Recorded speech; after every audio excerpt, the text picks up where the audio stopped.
শান্তনু, পেঁয়াজ, শুভ, চাল, তেল ঢালা হচ্ছে, বিরিয়ানি রেডি হচ্ছে। মানে এইসব আবাল পাবলিক আমার ফিডে কি করতে আসে আমি বুঝতে পারি না। লিখে রেখেছে 18+ ব্লক। তো খাবো শান্তনু, ছোলা ডাল। আমি টাকা দিয়ে নেট রিচার্জ করি তোদের মতো আবাল পাবলিকের ভিডিও দেখবো বলে।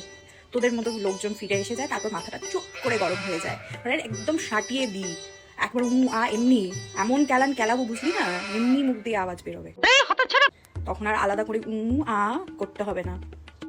তুই এরকম খাবারের এরকম রেসিপি দিয়ে বিরিয়ানি, ফুচকা, এগুলো তো মানুষের ইমোশন, তাদের কি খাওয়ার রুচি আর থাকে তোর এইরকম ধরনের আওয়াজ শুনে? আবার লিখে রেখেছে অ্যাকাউন্টের নাম ব্লক।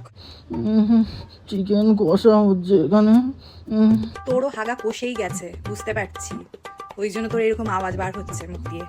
না, প্রত্যেকদিন যখন তোর হাগা কষে যায়, হাগা বের হয় না, তখনই কি তুই ব্লগ শুরু করিস? হয়ে দেওয়া হয়ে গেছে, বিরিয়ানি খাওয়া হচ্ছে এবারে। এই আওয়াজ শুনেছে যে তোর অনেক দিন ধরে হাগা হচ্ছে না, আর সেই হাগা না হওয়াতে তোর ভেতর থেকে এইরকম আওয়াজ আসছে। তুই এরকম আওয়াজ বার করিস না, তোর সাথে সাথে দেখছে তোর ভিডিও, তাদেরও হাগা বন্ধ হয়ে যাবে।